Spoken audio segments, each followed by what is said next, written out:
Perkenalkan, nama saya Matilda Tevi, NPM 33190036, semester 4A.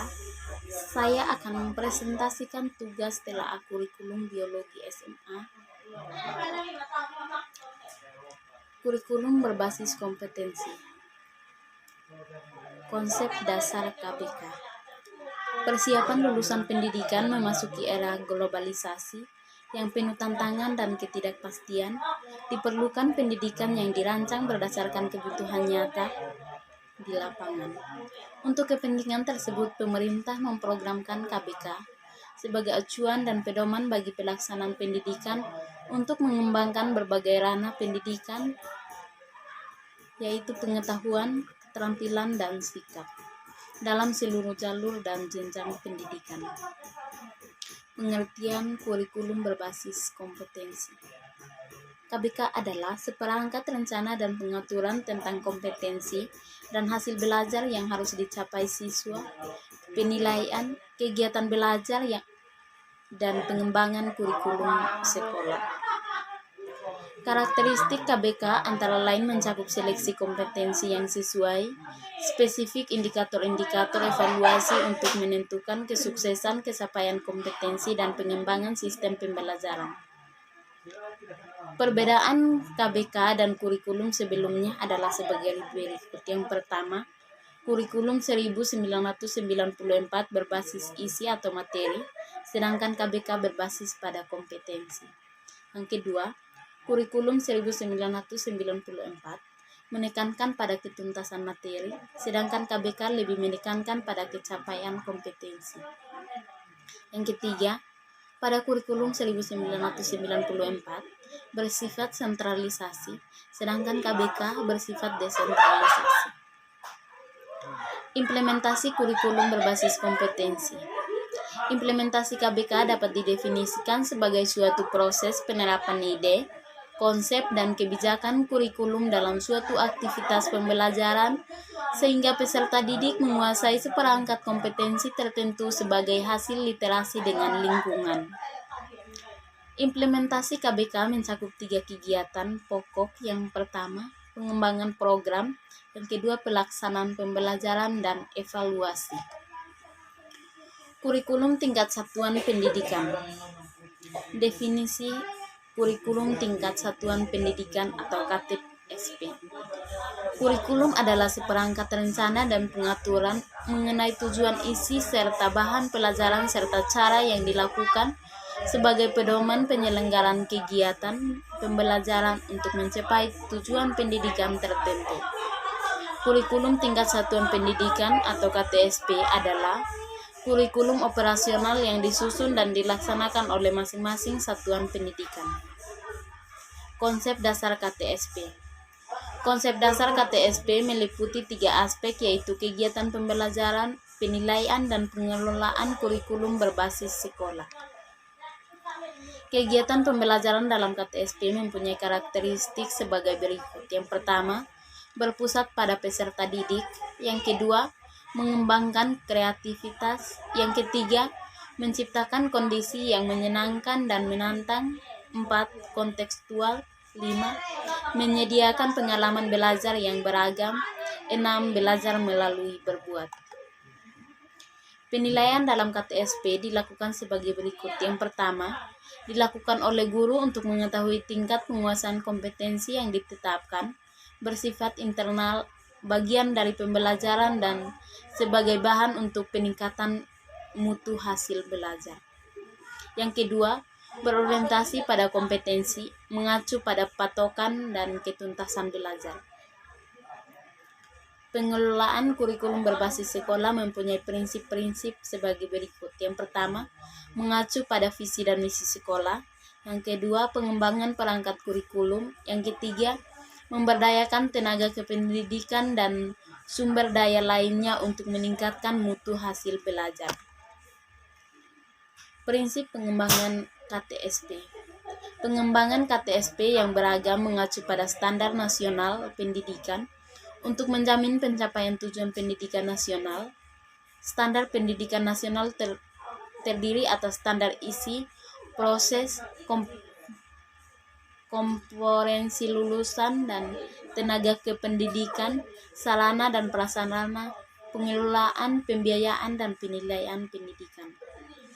Prinsip-prinsip pengembangan KTSP yang pertama berpusat pada potensi, pengembangan, kebutuhan, kepentingan peserta didik dan lingkungannya. Yang kedua, beragam dan terpadu. Yang ketiga, tanggap terhadap perkembangan ilmu pengetahuan, teknologi, dan seni. Yang keempat, menyeluruh dan berkesinambungan. Yang keenam, belajar sepanjang hayat. Dan yang ketujuh, seimbang antara kepentingan nasional dan kepentingan daerah. Yang berikut, silabus. Silabus adalah rencana pembelajaran pada satuan kelompok mata pelajaran yang mencakup standar kompetensi dan kompetensi dasar, materi pokok atau pembelajaran, kegiatan pembelajaran, indikator pencapaian kompetensi untuk penilaian, alokasi waktu, dan sumber belajar. Proses penyusunan silabus dapat saja disusun bersama oleh satu tim guru mata pelajaran dalam satu kegiatan.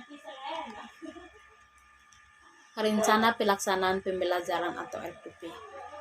Rencana pelaksanaan pembelajaran atau RPP adalah rencana yang menggambarkan prosedur dan pengorganisasian pembelajaran untuk mencapai satu kompetensi dasar yang ditetapkan dalam standar isi dan telah dijabarkan dalam silabus. Perencanaan merupakan langkah yang sangat penting sebelum melakukan pelaksanaan kegiatan. Kegiatan belajar mengajar atau KBM membutuhkan perencanaan yang matang agar berjalan secara efektif. Perencanaan KBM dituangkan dalam RPP atau beberapa istilah lain seperti desain pembelajaran dan skenario pembelajaran. Yang berikut kerangka dasar dan struktur kurikulum 2013. Perubahan kurikulum 2013 wujud pada yang pertama, kompetensi lulusan, yaitu konstruksi yang holistik. Yang kedua, didukung oleh semua materi atau mata pelajaran. Yang ketiga, terintegrasi secara vertikal maupun horizontal. Yang kedua, materi. Dikembangkan berbasis kompetensi, mengakomodasikan konten lokal, nasional, dan internasional.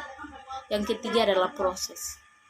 Berorientasi pada karakteristik kompetensi, menggunakan pendekatan saintifik, karakteristik kompetensi sesuai dengan jenjang. Mengutamakan discovery learning atau project-based learning. Penilaian, berbasis tes dan non-tes. Yang kedua, menilai proses dan output dengan menggunakan authentic assessment. Yang ketiga, raport membuat penilaian kuantitatif. Berikut fungsi dan tujuan kurikulum pendidikan. Struktur kurikulum yaitu PAUD, satuan pendidikan dasar dan menengah dan formal. Kompetensi inti, tingkat kemampuan untuk mencapai standar kompetensi lulusan seperti sikap spiritual, sikap sosial, pengetahuan, dan keterampilan. Berikut kompetensi dasar. Kompetensi dasar adalah tingkat kemampuan yang memuatan pembelajaran dan pengalaman belajar. Tujuan pendidikan nasional menurut pasal 3 Undang-Undang Nomor 20 Tahun 2003, berkembangnya potensi peserta didik agar menjadi manusia yang beriman dan bertakwa kepada Tuhan Yang Maha Esa, berakhlak mulia, sehat, berilmu, cakap, kreatif, mandiri, serta menjadi warga negara yang demokratif dan bertanggung jawab. Yang berikut komponen silabus. Silabus adalah rencana pembelajaran pada mata pelajaran atau tema tertentu dalam pelaksanaan kurikulum yang paling sedikit memiliki komponen berikut. Komponen inti, komponen dasar, komponen pembelajaran, kegiatan pembelajaran, penilaian, alokasi waktu, dan sumber belajar. Prinsip penembanan silabus. Silabus dikembangkan sesuai dengan pola pembelajaran pada setiap tahun ajaran tertentu. Pelaksanaan pembelajaran dengan prinsip-prinsip yang ada. Pengembangan silabus. Yang pertama, pengembangan silabus pada tingkat Kemendikbud dilakukan oleh Badan Penelitian dan Pengembangan. Yang kedua, pengembangan silabus muatan lokal pada tingkat daerah dilakukan oleh tim pengembangan kurikulum provinsi dan tim pengembangan kurikulum kabupaten. Pengembangan silabus muatan lokal pada tingkat satuan pendidikan dilakukan oleh para guru atau kelompok dalam sebuah sekolah. Sekian dan terima kasih.